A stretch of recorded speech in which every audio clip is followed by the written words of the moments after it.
In chapter 1104 of the story, Vegapunk states that it's not just the muscles or the physical strength of the Buccaneers that made them a special race in the past, so today I'm going to propose an idea of what the secret power that belonged to them actually was. I'll also be providing more proof that Edward Newgate himself was in fact a Buccaneer, and believe it or not, as unlikely as it may sound, the key to understanding the secret actually relates to Buggy. I keep saying that since Oda did not initially intend for One Piece to be as long as it became, if you want to find answers to the big questions, it's important to revisit the chapters where the story was still in its infancy. Let's take Nami's importance as a character, for example. Who would have thought that a random wind rope technique that she learned up in Witheria would have had any type of connection with Joy Boy? Furthermore, who would have thought that Haredas, who instructed Nami during the 2-year time skip, would have had some degree of connection with Vegapunk, and will now seemingly be providing some sort of shelter to the newly formed amalgamation of Vegapunk satellites, as well as to Punk Records. Yet it makes perfect sense for Haredas, his wizard friends, and his Sky Island to serve this narrative purpose, because one of the things that he tells Nami before the time skip is that Witheria is sort of like a nomad island that floats around all over the world to collect records of the world's weather. So the fact that Haredas's job is to collect records and now Punk Records is on its way to his doorstep seems to be a match made in heaven, literally. Additionally, with Haredas being a Birkin just like Enel, and Witheria being the place where Nami learns about Raijing Island, I can't help but wonder if said connections will lead to some Sky Race related payoff that involves Nami's tendency to gain some degree of favor with important Birkin characters in this story. Now, Nami being coveted by One Piece villains is nothing new, but it seems that trope, in addition to that of the Straw Hats being separated each arc, has already begun. Was it perhaps Prince Loki who found Nami to be incredibly desirable to the point of holding her inside his toy Lego house?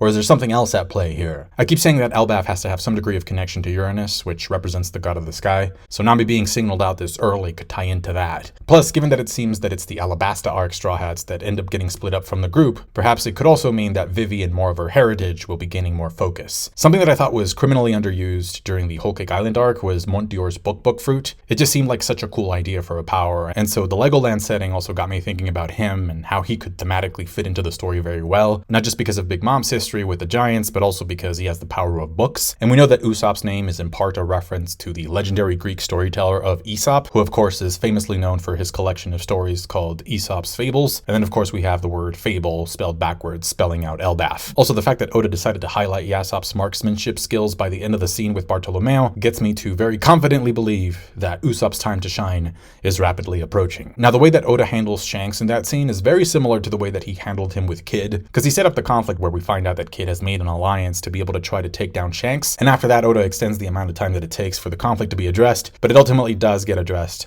and it's the same thing with Bartolomeo. We learn that he was burning Shanks' Jolly Roger in a cover page, and then by the end of Wano, we also learn that the Red Hair Pirates are thinking about addressing that plot point, and then we get the resolution here. Plus, in both cases, Oda writes it so that Shanks still ends up looking sort of like a kinda nice guy, because in Elbaf he asks Yasopp to check to see if Kid and his crew have recovered from their fight in Wano before using Divine Departure. And then in the situation with Bartolomeo, it's Yasopp instead of Shanks who does the dirty work of blowing up the going Luffy senpai. Now, cutting from Shanks to Blackbeard in order for Oda to update us on the Yonko was a pretty good decision in terms of the structure of the chapter. Kinda gets me wondering if we're gonna get a Buggy/Cross Guild update soon as well. By the way, every time I see Teach's crew hanging out, I just automatically think of the bar song by Shabuzi. Here comes the 2 to the 3 to the 4. Tell 'em bring another out, we need plenty more. And I was pleasantly surprised that my implied suspicion about Lafitte that I expressed in this video here turned out to be somewhat true, because it turns out that he's keeping tabs on revolutionary activity, which aligns well with the theory that I proposed about the location of the Final Road poneglyph. Speaking of deepening connections, the most recent batch of Vivre cards triggered some pretty solid conjecture about Queen actually being Franky's father. The way the story goes, Queen had a child 36 years ago, which is exactly how old Franky is now, and then 10 years after that he ended up abandoning his child, which also aligns with Franky's history, given that we know that his parents left him behind at the age of 10. Now, similarities between Queen and Franky include both of them technologically modifying their bodies to become cyborgs, both of them shooting lasers, Franky showing antagonistic tendencies at the beginning of Water 7, as well as him showing up doing a funky little dance number, just like Queen does when he's first introduced to Luffy, Queen turning into a Brachiosaurus, and Franky incorporating the design of one when constructing a tank. And so with that, even though right now Franky being Queen's son is speculative conjecture, if it does turn out to be true, I think we can say that the apple wouldn't fall too far from the tree. Plus, it wouldn't be the first time Oda decided to reveal important family tree information within supplemental material. My only hope now is that since Minatomo has gone missing in the cover story, and since we saw him and Franky spend a lot of time together during Wano, that perhaps that leads to some degree of beast pirate reintegration into the story, and that maybe Queen and Franky's biological connection gets addressed and explored in some way, shape, or form a little bit more in the future. Then again, Oda has shown over and over again that he cares more about the bonds of friendship and adoptive families than he does about people being related by blood. And speaking of blood, when it comes to the Buccaneers, Oda revealed via Ivankov that one of the things that sets them apart from other races is that they have giant's blood within them, suggesting that they are perhaps the offspring of a mix that happened a long time ago between the members of the giant race and another unknown race of people. Now, as we can see from Kuma's design, it's not just his muscly build that makes him stand out. No, there's another trait that makes him stand out, and that is his unique type of hair. Before Egghead, I didn't know what to think about Kuma's bear ears, because we had gotten that picture of him being depicted as a kid without them, and so I thought, did his bear ears just gradually start growing out of his head as he aged, or were they simply a part of the hat that he obtained later on in his life? And so with time, not only did Oda reveal in an SBS that would appear to be Kuma's ears are actually just his head of hair, but before that, Greg, Ochimusa 108, posted a column where he concluded that that would have to be the case given that we've seen this same trait in another character, specifically a character within Buggy's crew. In the SBS for Volume 4, which contains the first SBS section ever, Oda reveals that if the character of Moji, the Beast Tamer, were to grow out his hair, he would continue to showcase animalistic features. And throughout the manga, we've actually seen his hair give him a set of apparent bunny ears, a lion mane,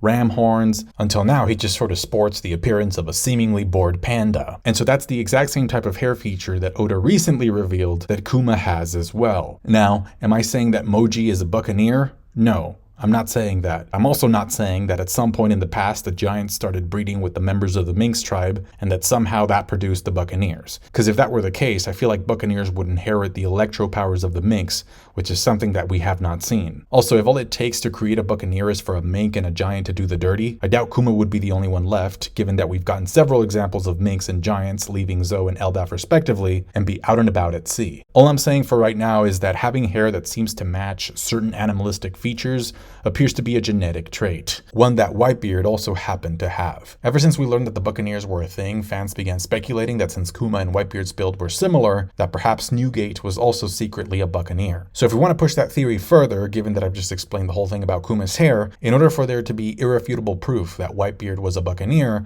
then he would have to have a similar quirky, animalistic hairstyle, right? And so as it turns out, in the SBS for Volume 86, a fan asked Oda the following. They said, "Whitebeard always has a bandana wrapped around his head.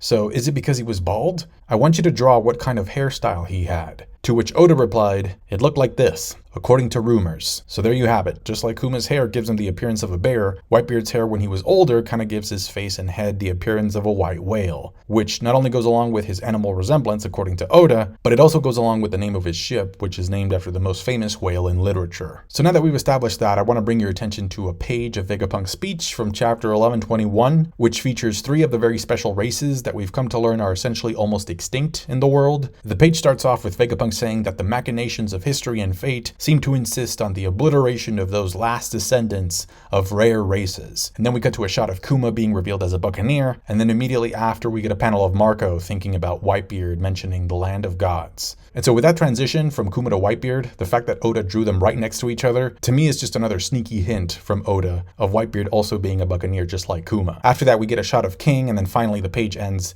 with a panel of Pudding. Now we don't really know if these 3 races used to live together in harmony in the land of gods before Imu attacked, but what is clear is that each of those 3 races has a power that we associate with the divine. Members of the Three-Eyed Tribe are said to be able to awaken the power of their third eye to tap into the voice of all things, and Lunarians have the ability to wield and generate fire. And so being omniscient and possessing elemental/energy creation powers are 2 things that have been seen as godly qualities throughout history. Now given that post-time skip One Piece has become a victim of Oda's unrestrained fanatism for Luffy, we can logically conclude that at some point in the story, Oda will have Luffy intentionally demonstrate the usage of the unique powers attributed to all those 3 races. In fact, I would argue that he already has. We already know that he has the voice of all things, just like the Three-Eyed Tribe, and he's also capable of generating fire from his body like a Lunarian. Additionally, in the fight against Kaido, he also gains the body structure of a Buccaneer. Now Vegapunk states that even though he didn't install a self-destruct switch within Kuma for fear of the government using him as a weapon, he did in fact install a mechanism that would cause Kuma to enter a vegetative state with no reversal. Prior to that, Saturn says that he had already activated that that switch, so he doesn't understand how Kuma can still be moving. And then later on, Vegapunk describes the power of the Buccaneers as the power of love. And that ability is none other than the ability that we've also seen Luffy showcase, which is the power to die and come back to life. Better yet, or a more precise description would be some type of innate life return trait that activates automatically within the Buccaneer body. Now, when Kumadori explains what the life return technique does, Chopper connects it to biofeedback, which is a medically debatable treatment that involves being able to focus and influence different parts of the body to function the way that you want them to. And then according to Kumadori, it also took him 1,000 years of training to learn, which is obviously a lie because he's only in his 30s. However, I do wonder if the 1,000-year reference regarding the technique could be referring to a pre-Void Century era where the Buccaneers were alive and thriving. Funnily enough, in addition to Chopper saying that he read about biofeedback in a book, and of course I'm like, what book was that? He also says that Kumadori's hair is like an octopus. Now, we've also seen the Boa sisters, Marigold and Sandersonia, be able to manipulate their hair to adopt the shape of snakes, so Kumadori's weird hair could just turn out to be hockey in action just like them. But given that we do see Kuma being able to smile aboard the giant ship in the company of Bonnie, there's really no better way of describing the Buccaneer's secret power other than some type of life return. Interestingly enough, during his fight against Luffy in Enies Lobby, Lucci combines the life return technique with the Rukushiki technique known as Kamiye, or paper art, to contract and manipulate the size of his muscles. Now, given what I previously said about Whitebeard, you can say, wait, if Whitebeard was in fact a Buccaneer, then why didn't he come back to life